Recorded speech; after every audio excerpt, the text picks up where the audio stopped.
Le métier d'assistante maternelle? Les Amats d'Oswald font leur podcast. Vanessa Dubré, bonjour. Bonjour. Vous êtes responsable du RPE à Oswald, comprendre relais petite enfance. Forcément, on en parle cette semaine puisqu'on fait un zoom sur le métier d'assistante maternelle. Déjà pour ceux qui découvrent un peu tout cet univers-là, les assistantes maternelles, on va y revenir. Et le RPE, relais petite enfance, quelques mots pour définir le RPE? Oui, alors le relais petite enfance, c'est vrai, là, on l'attribue aux assistantes maternelles, mais c'est aussi un endroit pour les parents, pour venir chercher les renseignements sur tous les modes de garde, pour venir échanger sur peut-être des difficultés qu'on pourrait rencontrer avec son enfant. On est là vraiment un lieu ressource pour orienter les parents.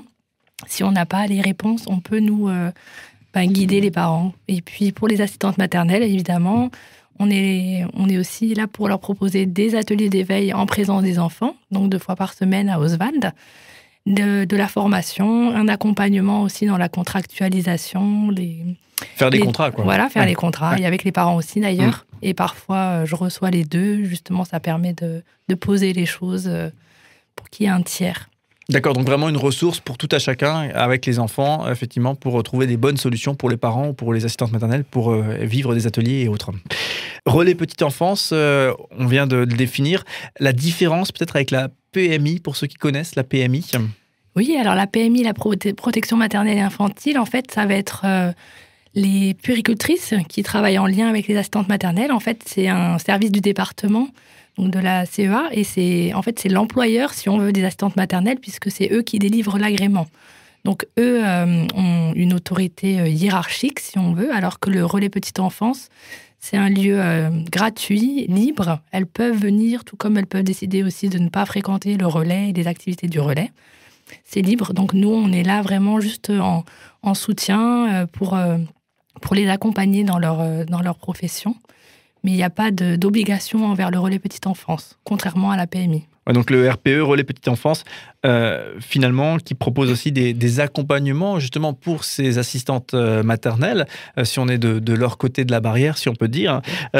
Accompagnement à la formation, à des temps d'atelier, d'échanges, de rencontres. Est-ce qu'on peut avoir une petite immersion dans ce qui est vécu concrètement, là, pour le coup, à Oswald, mais bien sûr, ça se vivrait sûrement de la même manière dans d'autres communes?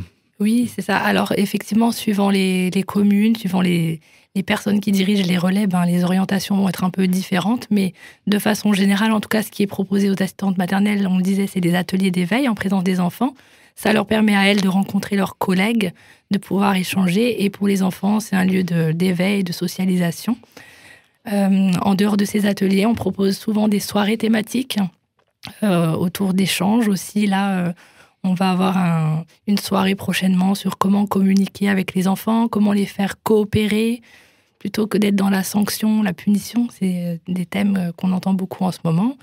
Après, il y a aussi des formations qui leur sont proposées avec l'organisme de formation Hyperia, donc qui est là vraiment pour elles. Elles ont droit à plus de 50 heures par an de formation prise en charge. Donc, nous, on les oriente vers cet organisme et parfois, on fait venir les formations à Oswald. Par exemple, il y a une formation secourisme qui a été organisée dans nos locaux. Et puis, quand il y a des thématiques qui les intéressent particulièrement, on peut l'organiser chez nous. Ensuite, il y a aussi des formations ou des soirées thématiques avec tout ce qui est autour du contrat, avec la PMI aussi qui vient nous rencontrer régulièrement en soirée pour faire part des nouveautés sur les textes, les réglementations, etc. La bête noire un petit peu, ce côté administratif, ce contrat, cette relation aux parents qui se transforme en employeur pour les assistantes maternelles. Dans le cadre de ce podcast, on entend des assistantes maternelles qui s'expriment, qui parlent de leur métier avec beaucoup d'étoiles dans les yeux, mais qui parlent de l'administratif avec beaucoup moins d'étoiles dans les yeux. Et oui, parce que c'est vrai que quand on est employé, c'est pas forcément quelque chose que nous, on gère. En tout cas, moi, je sais que ma fiche de paye, je l'ai à la fin du mois, mais voilà, à part un petit coup d'œil que je peux jeter dessus pour voir si tout est OK, là, c'est beaucoup plus compliqué parce qu'il suffit que l'enfant soit absent, qu'il y ait un jour férié. Enfin, il y a beaucoup de questions qui viennent souvent autour du contrat parce que ça bouge le quotidien et effectivement, entre ce qui est prévu en début de mois et ce qui finalement est réalisé en fin de mois, il y a souvent des différences.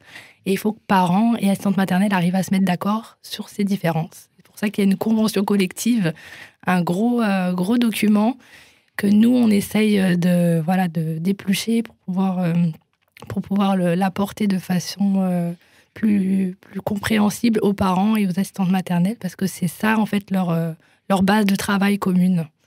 Alors justement, ce métier d'assistante maternelle, il y a d'autres éléments qui sont entre guillemets plus difficiles et on va les évoquer, mais il y a aussi quelque chose qui est magnifique, c'est ces enfants, c'est voir grandir ces enfants, c'est retrouver les enfants qui ont poussé entre-temps. Justement, vous les côtoyez, vous les assistantes maternelles, est-ce que c'est ça aussi que vous voyez dans leur métier qui est si magique, si finalement c'est de travailler auprès des enfants ? Et oui, bien sûr, parce que moi, je vois aussi du coup les enfants régulièrement, en tout cas ceux qui viennent régulièrement aux ateliers du RPE. Il y en a qui viennent ponctuellement.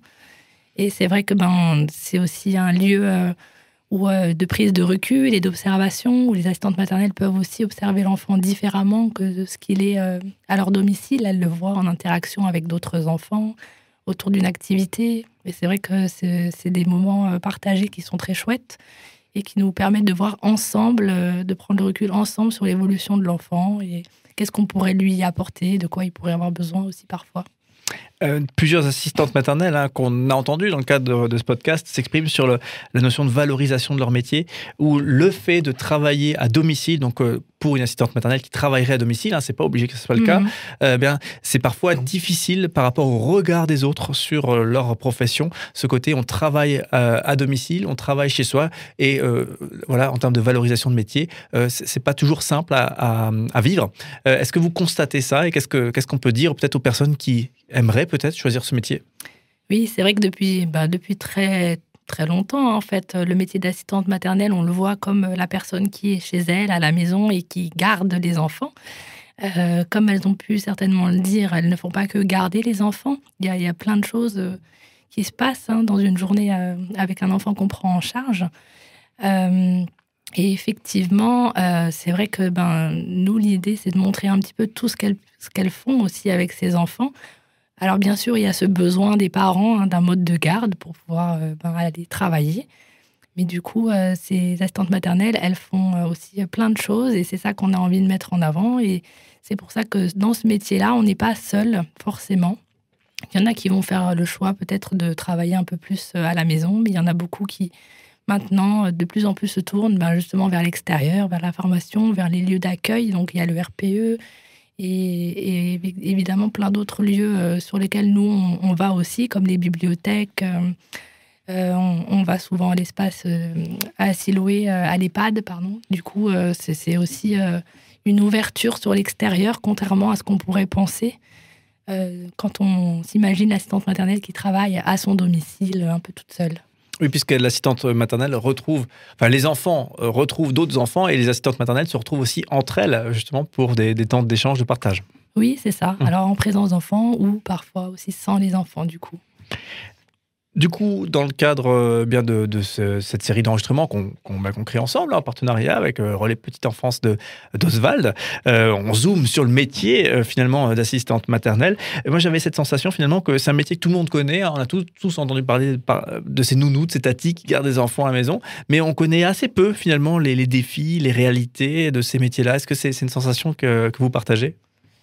Oui, c'est vrai que quand les parents viennent nous voir, c'est vrai que c'est pas un premier choix. Et parfois, quand j'échange avec certains parents sur quels pourraient être les avantages pour leur enfant d'être pris en charge d'une assistante maternelle, ils y voient effectivement des points qu'ils n'auraient pas forcément pensé. Par exemple, pour des vraiment tout petits bébés, moi je trouve, souvent je leur dis que c'est quand même chouette d'avoir ce petit cocon quand même qui reste encore assez familial.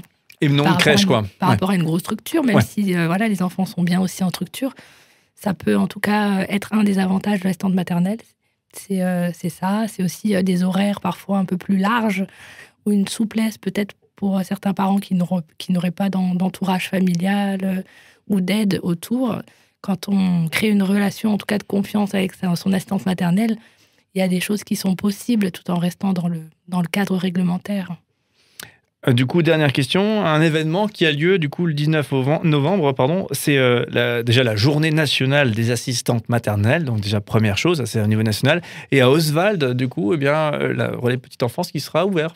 Voilà, alors on va proposer effectivement d'ouvrir le Relais Petite Enfance ce samedi sur la matinée, et puis pouvoir accueillir les parents, les enfants qui ont envie de venir à notre rencontre, à la rencontre des assistantes maternelles, et tout ça autour de parcours sensoriels. On va axer pas mal autour de la sensorialité. Les enfants pourront confectionner un petit objet sensoriel à emporter chez eux.